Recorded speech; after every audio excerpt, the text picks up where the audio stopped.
안녕하세요. 송영진 방송입니다. 자, 오늘은 긴급으로 지금 언론에서 윤심 뜨고 박심 지다라는 그런 언론의 기사 제목이 나온 걸 봤습니다. 그 부분에 대해서 대구시장 선거 그 후보자 확정이 끝났기 때문에 그 의견을 여러분들하고 함께 나눠봤으면 합니다. 또 그냥 지나치기도 그렇지 않습니까? 왜냐하면 우리들에게는 중요한 관심사이기 때문입니다. 대구시장 선거에서 우리가 예상했던 대로 홍준표 대구시장이 대구시장 후보로 국민의힘 후보로 선정이 되었습니다. 사실 홍준표는 거물이죠, 거물. 유영아가 상대하기에는 좀 버거웠을 겁니다. 그 예상대로 홍준표는 50%가 넘는 득표를 하였고, 유영아는 18%를 득표를 했습니다. 저는 개인적으로 그냥 선전했다고 봅니다. 선전했다고. 다만 이제 우리가 일말의 기대감은 그 승부가 될 수 있게 하려고 하면은 김재원의 양보로 김재원이 양보하는 쪽에서 이게 지금 홍준표하고 유영아가 붙는다라면 좀 희망을 가져볼 수 있었습니다. 그러나 지금 김재원이 원조 친박을 자처하는 사람 아닙니까? 이제 그분에게 다소 이제 희망을 좀 가져봤습니다. 왜냐하면 박근혜 대통령께서 서청대에 수감되어 계실 때 그 사람들은 원조 친박이라고 하지만 우리가 이제 광화문이나 이러한 그 서울역 이러한 아스팔트에서 투쟁을 했던 건 다른 게 아니었잖아요. 박근혜 대통령에 대한 명예회복이었어요. 탄핵은 잘못되었다라는 것이고, 박근혜 대통령에 대한 탄핵은 국회에서 탄핵 소추안이 가결된 내용, 또 헌법재판소에서 박근혜 대통령의 탄핵이 사유가 되었던 것들이 대부분 44가지나 되는 것들이 전부 다 무혐의로 판정이 났지 않습니까? 무혐의로. 이제 지금 현실에 와서 무혐의가 판정이 되었다라면 박근혜 대통령에 대한 탄핵 소추안과 헌법재판소에서 탄핵을 판결한 이러한 모든 부분들이 박근혜 대통령에 대한 탄핵은 성립이 되지 않는 거거든요. 그러니까 우리가 이런 것들을 주장했던 것은 맞고 옳았던 것이요. 그래서 우리는 그것을 정의와 진실이라고 얘기하는 거 아니겠습니까? 그런데 현실에 돌아와 보면 그것을 뒤집을 만한 정치적인 역량이 우리한테 없는 거예요. 왜? 지금 대한민국은 탄핵을 일으켰던 자들과 또 탄핵에 부역한 사람들이 대한민국의 모든 권력을 차지하고 있는 거죠. 그러니까 우리는 지금까지 5년 동안 커다란 바위가 있다라면 우리는 계란으로 바위를 계속 쳤던 거예요. 물 한 방울에 수십 년이 가게 되면 거기에 바위와 빵꾸가 뚫리듯이 우리는 그러한 고통의 가시밭길이 사실 그런 거라고 봅니다. 그래서 우리가 계란을 던지다 보면은 국민들이 그 진실을 알아줄 줄 알았는데 이 정치가 살아있다라는 생물이라는 이러한 것들 때문에 어떻게든 간에 양강구도로만 흘러가는 거죠. 그래 너희들 그거 오라. 맞지만 지금 너희들이 지금 그렇게 하고 나면 선거 때마다 그러잖아요. 그러면 니네들이 보수 우파를 배신하는 거야. 그러니까 우리는 아웃사이더에 있는 이단화가 되었고 엄청난 지탄의 대상이 되게 되었고 좌파는 좌파대로 우파는 보수 우파대로 또 우리에게서 나갔던 사람들 모든 협공의 대상이 되었던 게 사실이에요. 그렇지만 우리는 굴하지 않고 그 길이 옳다고 생각했기 때문에 여러분의 모든 것을 시간과 재정적인 거, 여러분의 피와 땀 이렇게 흘렸던 거잖아요. 저는 그렇게 생각을 합니다. 동지 한 분들이 저는 그래서 존경스럽고 볼 때마다 겸손해질 수밖에 없고 엄숙해지는 겁니다. 그래서 원조 친박이라는 김재원이한테 너는 지난 5년 동안 그래도 박근혜 대통령한테 가졌던 그런 어떤 수혜, 그죠? 부귀영화를 좀 누렸으니까 박근혜 대통령 수감 생활 5년 동안 하고 나왔으니까 네가 좀 양보했으면 하는 거는 그거는 우리가 그냥 인간으로서 가지는 감성적인 거였지 정치판은 냉정하다라는 것이죠. 잔인하다는 것이죠. 그걸 우리는 또 한 번 느낍니다. 정치인들이 국회의원이 되려고 하고 어떤 또 그 야욕을 가져서 뭐 시장이 되려고 하는 이러한 부분들은 자기 목숨과도 같은 거더라고요. 그렇기 때문에 이 사람들은 무엇이든 어떤 것이든 자기 본인을 위해서 타인들을 희생시키기도 하고 어떤 것이든 간에 하는 사람들이 바로 정치인들이라는 거죠. 그러니까 우리는 이 정치가 따뜻한 감성으로는 안 되는 거죠. 잔인함이 있어야 되는 거예요. 그래서 어쨌건 간에 대구시장 경선에서 홍준표가 후보로 선정되자마자 언론은 제가 썸네일 제목에 그렇게 썼습니다만은 여러분 오해하지 마세요. 언론이 이렇게 윤심이 떴다.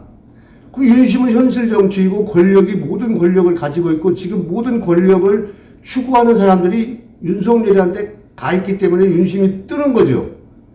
그건 맞는데 제가 이제 껄끄럽게 생각하고 가슴이 아픈 거는 박심이 지다라는 이 헤드라인 제목이 저는 아픈 거죠. 우리 다 예상을 했잖아요. 유영아가 실패하면은 여론이 그럴 거라고 생각은 했어요. 하지만 또 막상 이렇게 돼서 이런 보도, 뉴스를 보면 매우 불편함을 감출 수가 없습니다. 제일 우리가 불편한 건 뭐냐면 무엇보다 전 유영아 개인에 대한 건 잘 모른다고 했잖아요. 박근혜 대통령이 지지를 선언했기 때문에 그 말씀을 따른다라고 얘기를 했잖아요. 또 여러 사람들한테 그렇게 얘기를 했어요. 박근혜 대통령한테 서운한 감정을 가지고 얘기하는 사람들도 저한테 많이 있었어요. 저는 다 이해합니다. 그분들을. 사람은 어떤 것이든 간에 내가 한 것에 대한 어떤 그 대가를 받고 싶어 하는 거죠. 그 대가를 받고 싶어서 하는 것도 있고 아닌 것들도 있는데 내가 어떤 행동을 했을 때 우리가 인생을 살면서 내가 이만큼 하면 나한테 이만큼 주어지는 것들 이런 것들은 그걸 우리가 기대치라고 하는데 그런 기대감이 없었다 그러면 거짓말이잖아요. 그런 기대감이 있었어요. 근데 그러한 것들이 없었기 때문에 실망을 표하는 분들은 저는 이해를 합니다. 그러나 여기서 우리가 또 박근혜 대통령에 대한 이러한 부분들은 우리가 또 그거를 저버릴 수가 없는 거예요. 왜? 우리만 가지고는 안 되겠다는 게 이게 거대 담론인 거예요. 우리 힘으로는 안 된다는 거죠. 해봤잖아요, 여러분.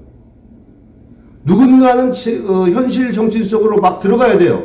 어떻게 하든지 수단과 방법을 가지든지 말고 김진태처럼 자기가 사과할 마음이 없어도 현실 정치, 살아있는 정치를 위해서는 사과해서 저는 가야 된다라고 생각해요. 저한테 손가락질 하는 사람도 있겠죠. 그러나 그 손가락질로만으로는 안 돼. 그러면 손가락질로 해서 계속 나락으로 떨어지겠습니까, 여러분들? 그래서 김진태는 자기가 사과 한마디에서 강원도지사 후보가 됐잖아요. 그 사람이 강원도지사 후보가 되고 힘을 가질 때 그 사람을 제가 예를 든 거예요. 제가 그래도 저라고 해도 그런 거죠.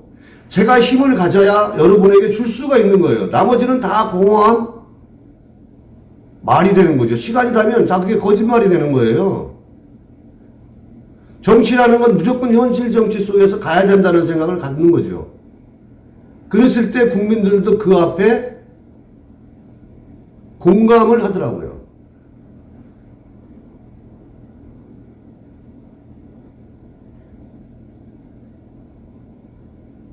그래서 어찌되었든 간에 현실 정치가 가장 중요하기 때문에 우리들도 그러한 방안에 모든 노력을 강구해야 우리 길이 생긴다는 거죠.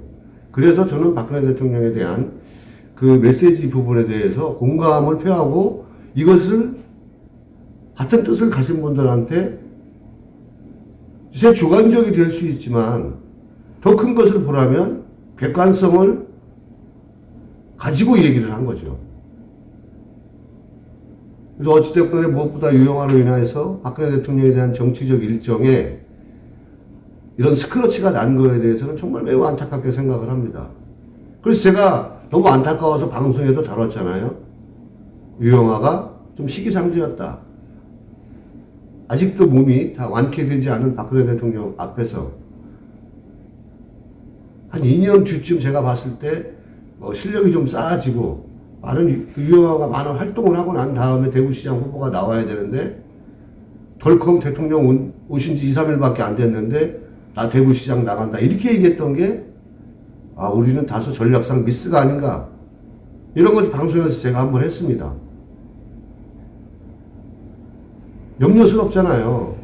우리는 박근혜 대통령에 대해서 5년 동안 투쟁을 했기 때문에 탄핵무효를 외쳤기 때문에 거기에 그 진정성을 가지고 정의와 진실 투쟁을 이끌었던 분이 조원진 대표잖아요. 그래서 그분을 따랐던 거잖아요.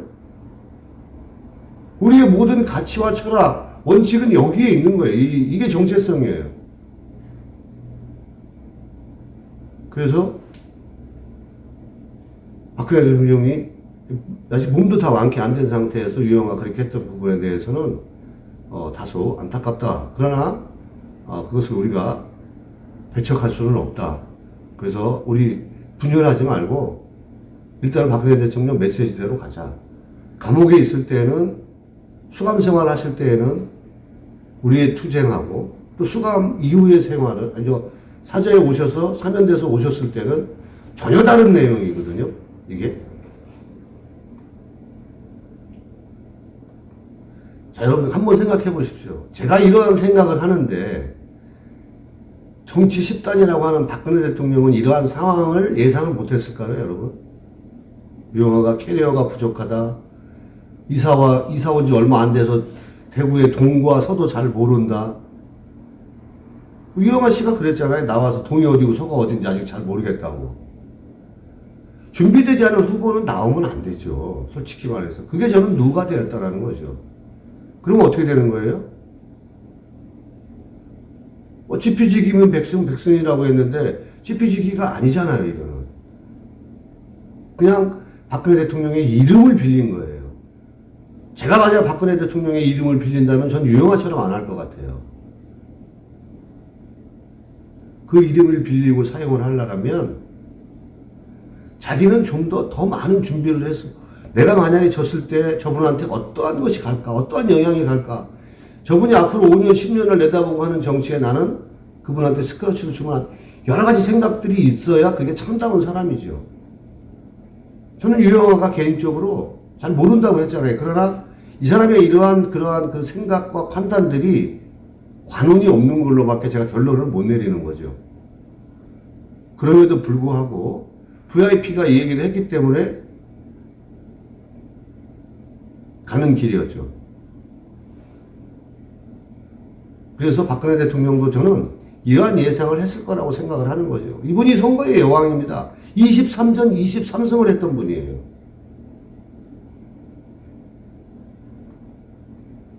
정말로 저는 박근혜 대통령께서 이런 생각을 안 하셨을 거라고 생각은 전혀 안 합니다. 그러면 하셨을 거라는 생각이라면 이분이 패배할 줄 알았다라는 거죠.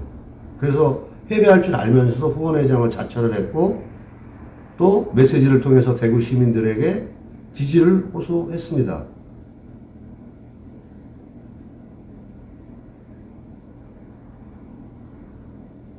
거절하지 못한 이유도 유영아가 그렇게 얘기했을 때 거절하지 못한 이유도 우리가 방송에서 한번 했잖아요. 그간의 고생에 그간의 5년 동안 고생을 박근혜 대통령의 모든 것을 어쨌거나 도와줬잖아요.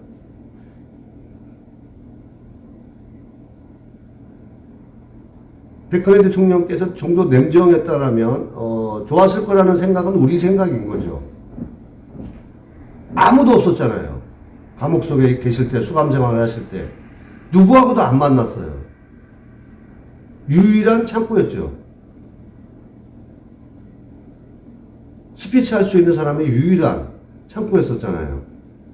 두 번째는 뭐냐면 자신에게 다수의 스크러치가 나도 현실 정치에 저는 시험을 통해서 그 가능성도 보려고 했지 않았을까 생각을 가져봅니다. 제가 정치는 잘 모르지만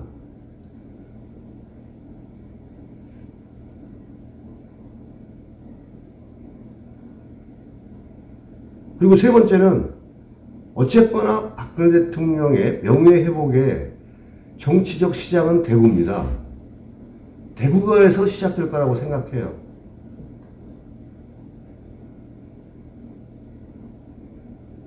자, 선거라는 거는 뭐 여러분이 더 잘 알고 모든 우리 자유우파 국민들이 더 잘 압니다. 선거라는 거는 질 수도 있고 이길 수도 있어요. 그래서 그런 측면에서 본다면 우리가 다소 긍정적인 모습도 볼 수 있지 않을까요, 여러분? 여러분은 어떠십니까? 여러분은 이것을 보고 어떠한 생각을 가졌습니까? 박근혜 대통령은 그냥 이제 힘이 빠졌다, 이제 안 된다, 이런 생각을 가졌습니까? 아니면은 다소의 긍정적인 생각을 가졌습니까? 박근혜 대통령께서는 제가 아까 말씀드렸지만은 정치에서 떠나 모든 왼손, 오른손, 뭐 다리도 마찬가지로 다 이렇습니다. 그를 따르던 사람들은 배신을 해서 탄핵에 동조하는 부역자 역할 역적이 되기도 했고 그 사람들 다 떠났습니다. 한때는 박근혜 대통령님께 제발 여기 지금 2% 3% 정도 지고 있는데 와서 연설해달라고 하던 사람들을 우리는 다 기억합니다. 손이 퉁퉁 부어가면서 하루에 한 곳이라도 더 가고 두 곳이라도 더 가기 위해서 그분의 살신성인의 정신을 우리는 봤습니다. 근데 그분이 영광을 위해서 그랬나요? 오직 국민만 바라보고 자유우파, 자유대한민국 체제 수호를 위해서 시장 경제를 지켜가기 위해서 한미동맹 강화를 통해서 대한민국의 발전된 평화로운 대한민국을 만들기 위해서 그런 거잖아요. 근데 그네들 다 떠났어요. 같이 장차관했던 사람들도 다 등을 돌려버렸어요. 다른 얘기를 하고. 오히려 안종범 경제수석 같은 놈들도 다 다른 말을 했어요. 그러니까 그러면 사람이 어떻게 될까요? 여러분 같으면 어떻게 될까요?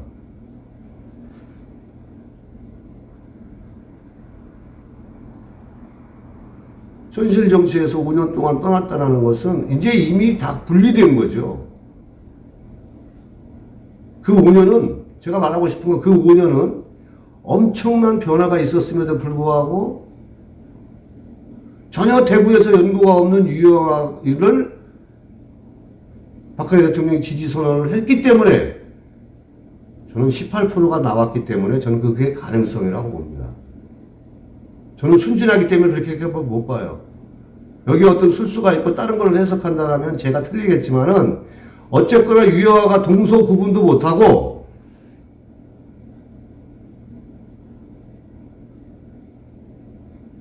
테크노폴리스 그 지금 우리 그 육아업 형풍에 있는 조금만 더 내려가면 테크노폴리스도 다 박근혜 대통령이 달성했을 때 다 만들어 놓은 거예요. 그거 전부 다. 혹시 그런 내용을 알 수 있을까요? 그 사람이? 그냥 얼떨결에 박근혜 대통령이 사전을 정하자마자 얘는 거기다가 수성구에다가 자리를 잡은 거예요. 그런 그가 유영아가 군포에서 3번 떨어진 거 아시잖아요, 여러분들. 그리고 송판가 쪽에서 공천 그 받았다가 이 김무성이라는 새끼가 거기 공천 줄 수 없다고 도장 갖고 날른 게 나르샤거든요. 거기 뭐 용파 같은 데다가 유영아가 만약에 공천됐으면 국회의원 한 번을 했겠죠. 그러니까 제가 유영아는 관원이 없는 거 아닌가 이렇게 생각을 하는 거죠. 기여를 잘 못하고 나는 거죠. 결론을 얘기를 하면 그러한 연구가 없는 사람이 박근혜 대통령 지지가 아니었다면 0.1% 나오겠죠. 근데 18% 나왔다는 것은 박근혜 대통령에 대한 어떤 기대치를 가지고 있는 우리에게는 또 우리 공화당에는 그게 길이 아닌가 생각을 하는 거죠. 그래서 저는 우리에게 희망이 있다라고 생각을 합니다. 여러분 윤석열과 다이다이 홍준표가 윤석열과의 대선에서 그 경선에서 윤석열과 다이다이 갔던 거예요.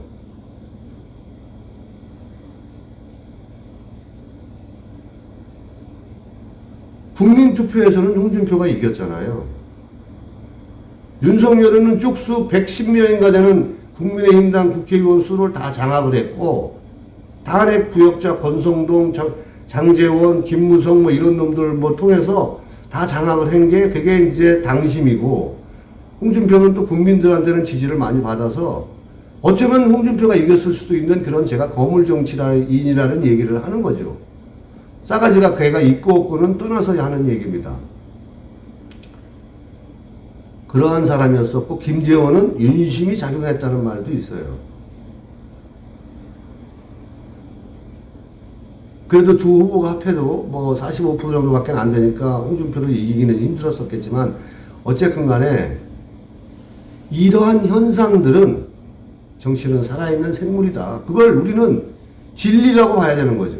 그걸 뒤집을 수 있는 이변, 기적은 그렇게 쉽게 일어나는 게 아니죠. 대통령께서 현실 정치 속에 계속 있었으면, 힘을 행사할 수 있는 영향력이 있었으면은, 그분한테 여러 그 정치인들이 살아있다면 그게 조직이 돼서 표가 되는 건데, 그렇지 않으면 표가 안 된다는 것을 우리는 배웠습니다. 그래서 제가 오늘 이 방송을 하는 이유는, 우리는 대구시장 선거에서, 대구시장 선거의 모습에서 여러 가지 가능성과 상황을 보는 겁니다. 그걸 보지 못하면 우리는 포기해야 되는 거예요. 솔직히 말해서. 언제까지 우리끼리만 외치다가 이렇게 또 2, 3년 갈 겁니까? 우리 같이 고민해 보는 거예요. 이게 제 문제는 아니지 않습니까? 함께 우리가 공유해야 될 문제라고 생각을 하는 거죠. 분명하게 우리의 길을 선택해야 되기 때문이죠. 저는 그래서 첫 번째로 제시합니다. 어떻게든 간에 김진태처럼이라도 당대표의 현실 정치 복귀가 당면 과제예요. 우리의 사안이 여기에 있지 않겠습니까? 이게 같은 마음으로 우리의 길을 가가지고 된다라고 생각하실 수 계신 분들도 있더라고요. 우리는 우리 길 가자. 안 됩니다. 엄청난 양강 구도 속에서 권력의 힘까지 작용하는 그 구도 속에서 우리 간다고요? 어쩌면은 200년이 걸릴지도 몰라요. 그렇게 되면은. 우리가 이 힘을 축적하고 지금 정중동 하는 그 모색 기간 동안에 우리가 우리의 마음가짐을 편안하게 가져가면서, 그동안에는 우리가 너무나 막 적과의 어떤 그 싸움 속에 있었기 때문에 우리가 나가는 것들이, 반응에 대해 적하는 것들이 극단적이었던 것들도 굉장히 많잖아요. 정중동 속에서 우리의 모습을 새롭게 갖고 가는 거죠.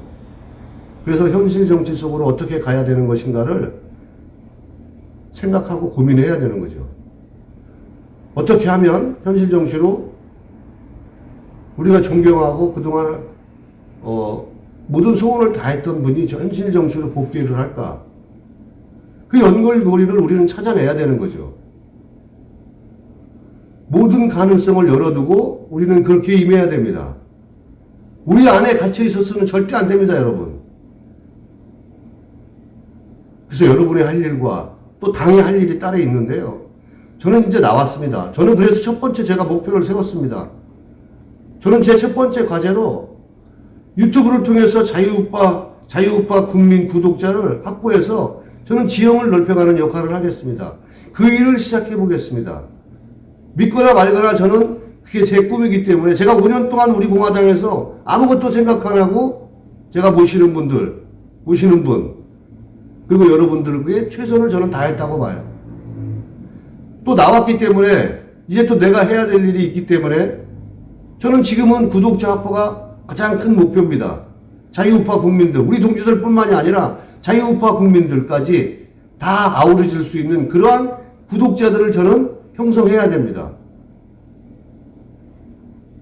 근데 이 길은 우리 동지들이 길을 깔아주셔야 되고, 그 여정을 여러분과 함께 시작하려고 합니다.